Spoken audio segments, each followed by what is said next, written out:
Harpreet Kaur Sani. Welcome to Anthropology and Tutorials. In this video, I'll explain about the coherent study, that is the second method of analytical study. In the last video, I have explained about the coherent case study, and in this video, I'll explain the second method, that is a coherent study. So let's start. So, what is a coherent study? It is another type of observational or analytical epidemiology. Its main objective or aim to observe the association between the suspected cause and disease. So this is the main. This is a coherent study, and coherent study has many names. We call it as a prospective study, longitudinal study, incident study, or forward-looking study. But most widely used term is coherent study. What are the distinguishing features of this coherent study and how it differs from the case study? The coherent study identified before the appearance or occurrence of disease.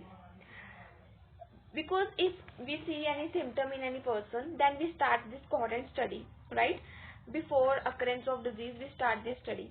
Then the study groups so defined are observed over a period of time to know the frequency of that disease, which we want to study in this coherent study. And it moves from cause to effect, right? So these are the three distinguishing features of coherent study which differ from the case study, right? And the concept of coherent in epidemiology. The word coherent means group of people who share a common characteristics or experiences with a defined time period. So they are compared with a study coherent which is selected from general population or compared with other coherent, right? For example, all the individuals who are born in 1980, they are coherent group, right? All the males and females who get married in the particular year, suppose that is 2002, so that is coherent group, coherent couples. So they form a marriage coherent, right? And all the persons who are exposed to particular infection or medicine, they are called a medicine coherent. So what is coherent mean? Group of people, right? Experience one particular thing in one particular time. That is coherent group. So they are compared with study coherent which is selected from general population or compared with another coherent group, because we have to take a two group. One is experimental and second is comparable group, right? So that we can distinguishing or compare the two groups to know the analysis, to get a good analysis or a result from it, right? So that's why we have to take a two group in this study. For the selection of coherent, there are certain guidelines which should be followed. Coherent must be free from disease. For example, if we are studying a coronary heart disease, the coherent members, they are first examined, and those who show the appearance of disease, they are excluded from the group. All the members should be equally susceptible to the disease. All the members which we have selected for a coherent group, they have equal symptoms, right? So that are included in that group. For example, if we had a selected younger age group, then all the members should belong to this age group. Or if we had selected an older age group, then all the members should belong to that age group. And they all should show equal susceptibility to that disease. So these are the certain guidelines.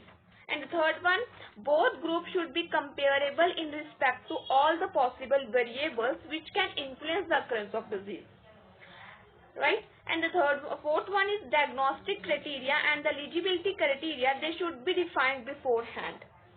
For example, you can see this chart or table.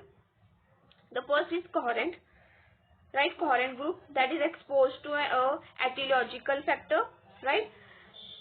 And second, not exposed to an etiological factor, right? Then after that, disease, yes or no, and then total. So this is very important to determine the incident rate, right? Prevalence rate.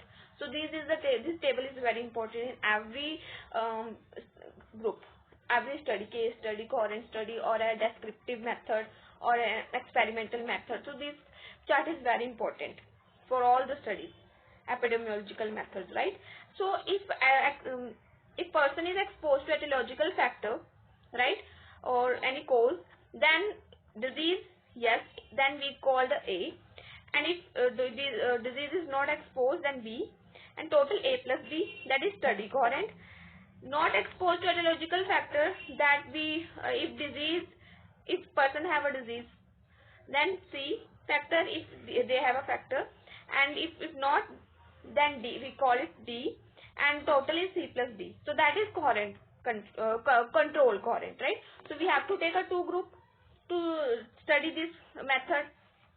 So in first method, in the first study coherent, we select a population which are exposed to etiological factor, and we select a control which are not exposed to a etiological factor, right? After selection, there is a follow-up period. After follow-up period, A developed the disease and B did not develop the disease. Similarly, in control, C developed the disease where D do not develop the disease.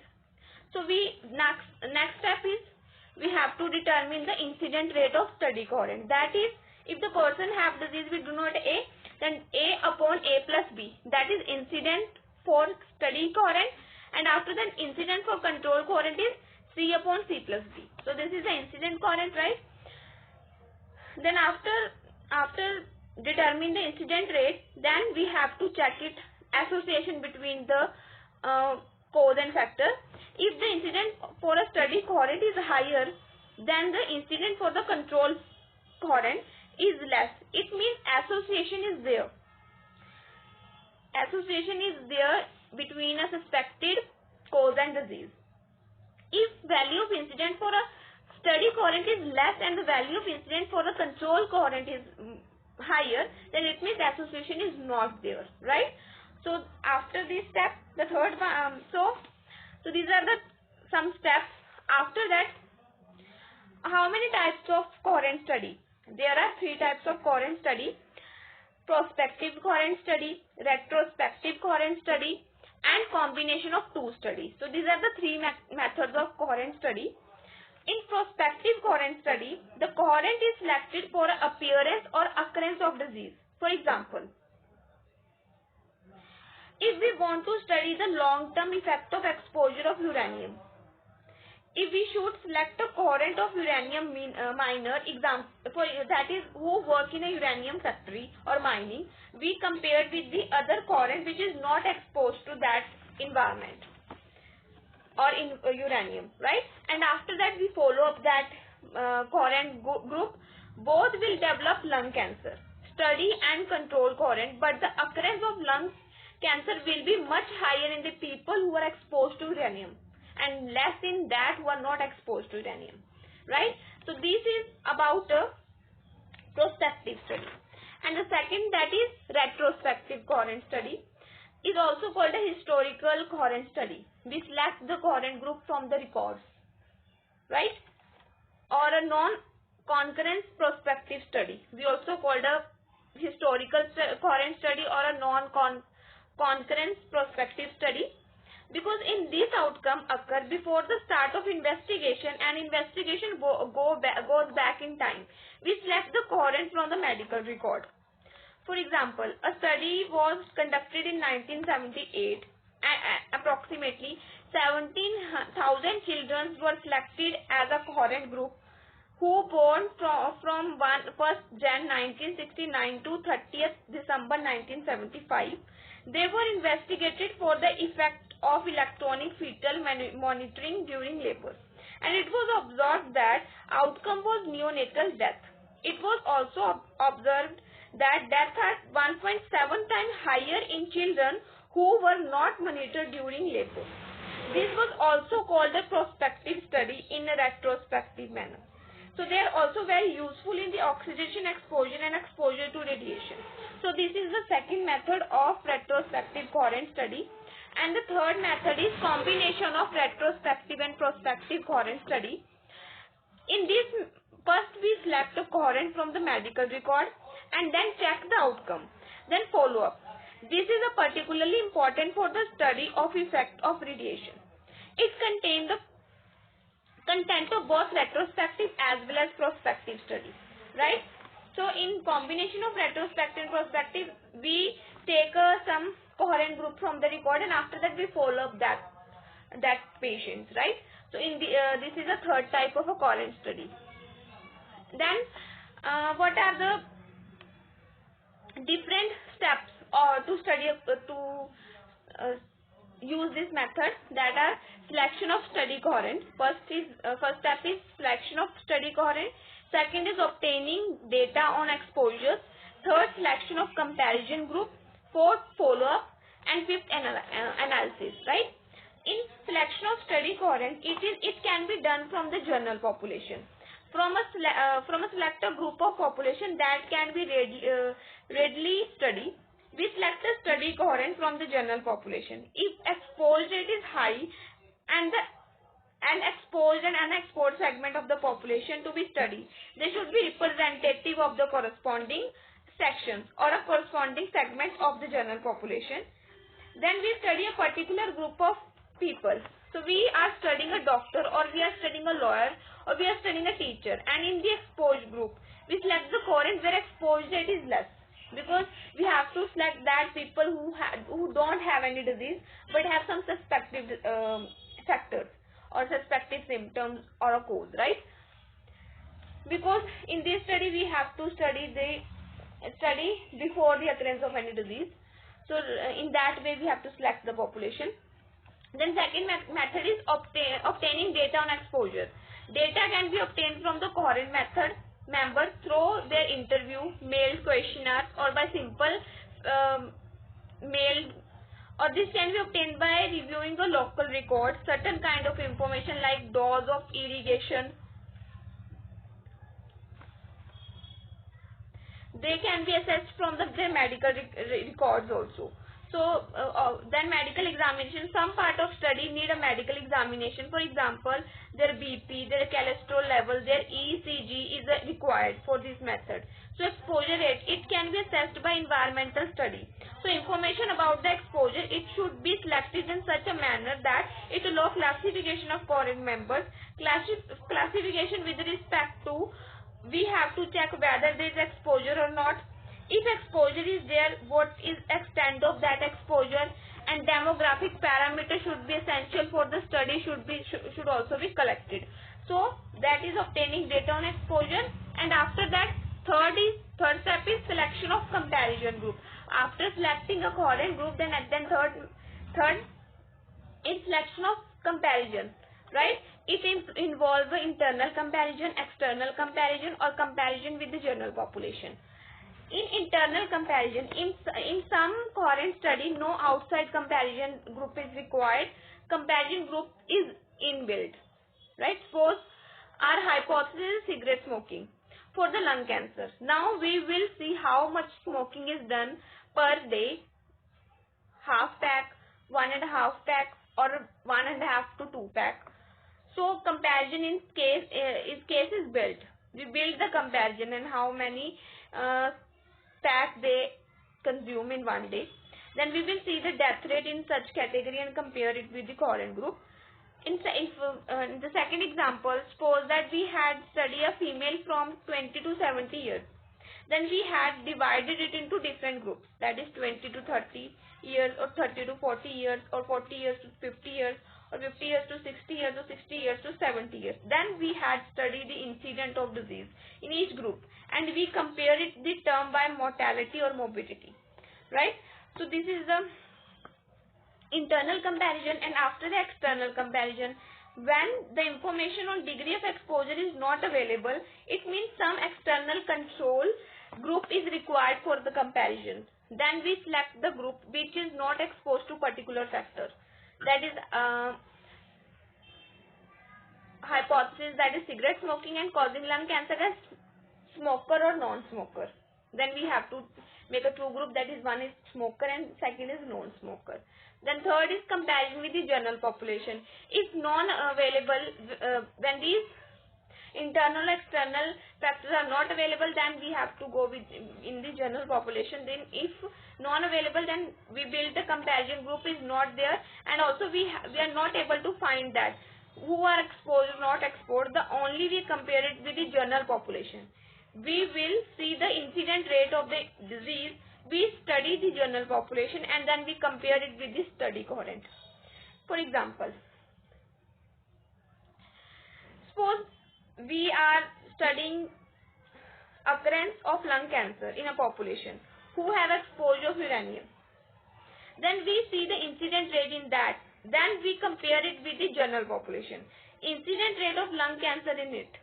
But the limiting factor for using the general population in comparison is non-availability of population rate of the outcome required. By this we select the control group, right? Then after that we follow up both the groups. This is the most difficult part of cohort study because each subject or each member of the cohort, it required a regular follow-up. In this follow-up, the 4 information which is very important or required. That first one is periodic medical examination of each member of the cohort. Then reviewing physician or hospital record. Then after that their routine surveillance about their death record. And fourth one is mailed questionnaire or telephonic calls and periodic home visits. So from all these 4 parameters, we can assess the maximum information about the subject, but in spite of the best aspect of the percentage of certain causes during the follow-up is there. Some may die, some may migrate from that area, or so we have to compensate the loss, and we should build a mechanism within the research design, and we take a 95% of follow-up which is required. So this is the 4th method, 4th step, and after that last one is analysis. Data should be analyzed in the term of incident rate, outcome in the exposed and unexposed population. Then B, activation of risk. And so in the first analysis, that is incident rate. In cohort study, we can determine the incident rate directly from those exposed and non-exposed. If the total population is, for example, if total population is 7,000, after a follow-up, 70 members, they develop the disease. In case of exposed study cohort, if that incident rate is 70 upon 7,000, that is incident rate of study cohort, and in the incident rate of control, that is not exposed, that is 30 members and total population 3,000, and that is incident rate of study control cohort, right? Then after determining the incident rate, then second step is estimation of relative risk factor. That extent or strength of risk factor can be assessed by relative risk or attributable risk.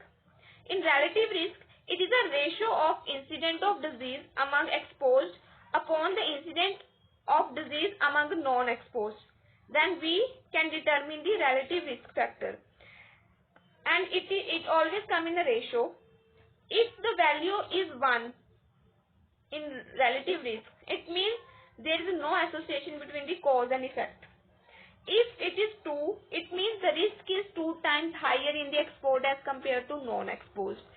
If it is 10, that means the risk is 10 times higher in exposed than non-exposed. By this we determine the relative risk factor. Then second is, after risk factor we determine the attributable risk factor.